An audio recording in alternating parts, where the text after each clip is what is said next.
outra definição agora para vocês. A gente vai ter que dar uma definição bioquímica antes da definição biofísica para essas duas palavras. A gente vai dar a definição bioquímica das palavras reversível e irreversível. O que em bioquímica quer dizer reversível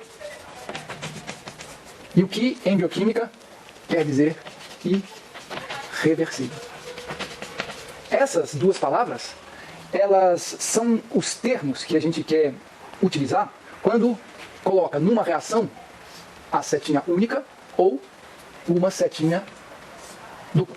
Então, se ao estudar uma etapa do metabolismo você encontra uma proposta de transformação com uma setinha dupla, você deve se referir a essa proposta de transformação como uma proposta de transformação reversível. Reversível, bioquimicamente falando. Se você encontrar uma etapa do nosso metabolismo com uma setinha única, uma reação, uma proposta de transformação dessas vias metabólicas todas lá que a gente tem, que tem uma setinha única. Essa é a representação que tenta indicar a irreversibilidade daquela etapa. Agora, a palavra irreversível também exclusivamente sobre o aspecto bioquímico. O significado de reversível e irreversível, do ponto de vista da biofísica, da termodinâmica, a gente vai discutir mais pra frente. Então agora o que eu quero discutir com vocês é o significado de reversível e irreversível do ponto de vista bioquímico. Comecei mostrando o símbolo que equivale à palavra. Setinha dupla, etapa reversível. Setinha única, etapa irreversível. Tudo isso do ponto de vista bioquímico. Agora, em termos, já se aproximando um pouquinho mais da biofísica, o que significa o reversível bioquímico e irreversível bioquímico em termos de ΔG? Presta atenção que isso é muito importante. A gente viu, nos vídeos anteriores, que o ΔG de uma proposta de transformação depende da constante de equilíbrio dessa proposta de transformação, mas também depende das concentrações dos participantes. Das concentrações iniciais, arbitrárias, em vivo, do sistema que você escolheu estudar. Né? Então, a gente viu que o ΔG, ele vai ser resultado dessas duas influências. Uma característica intrínseca da reação dos participantes da proposta de transformação, que se reflete pelo ΔG'0, menos RTM de Keck. E uma característica quantitativa. Quais são as concentrações iniciais de fato? É esse jogo que vai dar o sinal do ΔG e o valor. Tá certo? Agora, presta atenção. Para algumas propostas de transformação do nosso metabolismo, eu vou dar um exemplo aqui que eu também já usei para vocês, mas a maioria das propostas de transformação, a maioria das reações que ocorrem na nossa célula são reações reversíveis do ponto de vista bioquímico. Eu vou dar um exemplo de uma: 3-fosfoglicerato, 2-fosfoglicerato. A gente já discutiu essa proposta de transformação. Essa é uma proposta de transformação, uma reação da glicólise que é dita reversível do ponto de vista bioquímico. E por que ela é dita reversível? Porque digamos que você está estudando o hepatócito, a célula do fígado. E você vai determinar as concentrações desses dois participantes, 2-fosfoglicerato e 3-fosfoglicerato, em diferentes situações do hepatócito. Então, você vai fazer um experimento com um ratinho, vai fazer uma maldade com um ratinho, você vai estudar como as concentrações de 2-fosfoglicerato e 3-fosfoglicerato variam dependendo da situação metabólica do ratinho. Então, você pode pegar os ratinhos, dividir em dois grupos. Num grupo, você deixa os ratinhos sem comer durante 48 horas. Isso é uma maldade. 48 horas. No outro grupo, não. No outro grupo, você dá muita comida, comida à vontade, comida saborosa, cheirosa. Então você está criando estados metabólicos diferentes nesses dois organismos.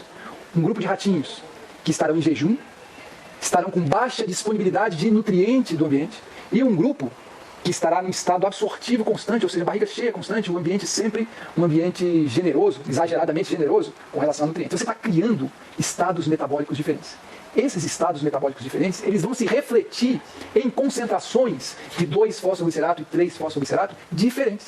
Se você pega lá, mata os ratinhos que estavam em jejum, tira o fígado, pega o hepatócito e tenta descobrir a concentração de 2-fosfoglicerato, de 3-fosfoglicerato nesses ratinhos que estão em jejum, você vai descobrir que o ΔG dessa reação é positivo. Então os ratinhos em jejum, ou seja, um estado metabólico específico, eles foram submetidos a uma situação ambiental que se refletiu no interior do hepatócito como valores determinados de 2-fosfoglicerato e 3-fosfoglicerato. O nosso ambiente nos influencia, isso é óbvio, do óbvio, do óbvio. Nós somos função do nosso ambiente. Então, nos ratinhos em jejum, os valores que aquela situação ambiental, os valores de concentração de 2-fosfoglicerato e 3-fosfoglicerato que a gente obteve, botou nos cálculos aqui, chegamos a um valor positivo de ΔG. Ou seja, naquela situação de jejum, essa proposta de transformação é uma proposta endergônica, impossível, proibida, não espontânea. Ok? De uma outra maneira, que a gente já utilizou e é muito importante. Um ΔG positivo diz que o que você escreveu do lado direito, que você chama de produto, na verdade não vai aumentar de concentração, vai diminuir. E o que você escreveu do lado esquerdo, que você chama de reagente, não vai diminuir de concentração, vai aumentar.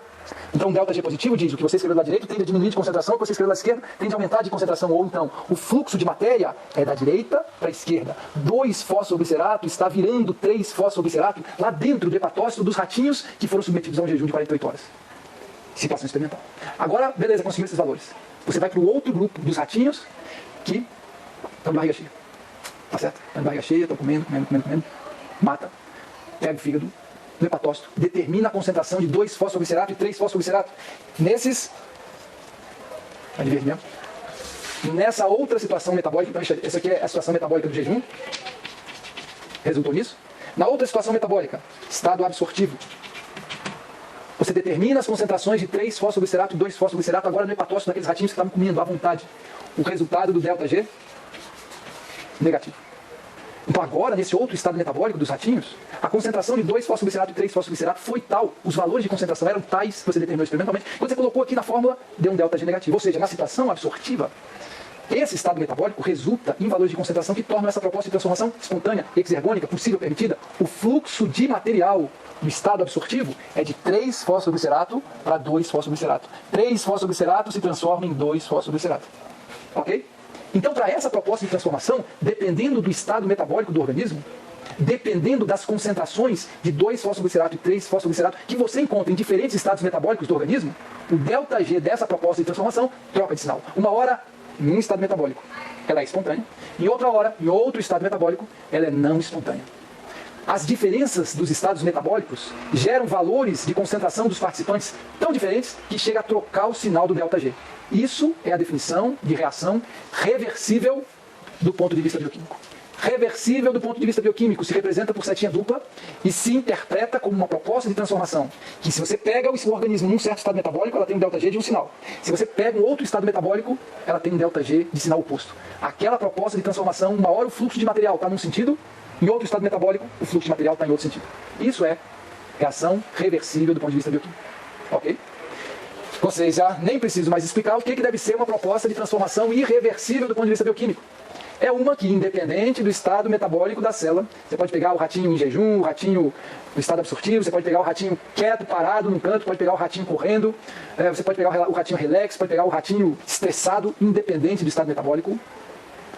Para as propostas de transformação irreversíveis, o sinal de ΔG, o sinal ΔG não troca.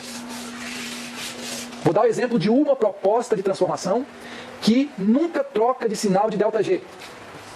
Glucose 6-fosfato mais água, dando glucose mais PI. O ΔG nessa proposta de transformação é sempre negativo. Essa proposta de transformação, glucose 6-fosfato mais água, dando glucose mais PI, tem sempre o ΔG negativo. E em nenhuma situação metabólica você vai encontrar as concentrações de glucose 6-fosfato, glucose e PI tão diferentes a ponto de tornar esse ΔG positivo. Nunca. Isso aqui é um exemplo de uma transformação irreversível do ponto de vista bioquímico. Ela sempre tem o mesmo sinal de ΔG, independentemente do estado metabólico do organismo. Ok? Agora presta atenção, eu acho até dispensável falar isso para vocês, mas eu vou falar. Olha aqui, ó. Não vale eu chegar e falar, não, mas isso aqui troca de sinal de ΔG sim. Porque eu posso escrever assim, glucose mais PI, dando glucose 6-fosfato mais água.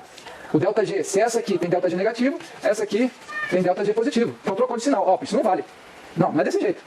Quando eu digo uma proposta de transformação irreversível é aquela que não troca de sinal independente do estado metabólico do organismo, é óbvio, Lulante, que eu estou me referindo à mesma forma de você escrever.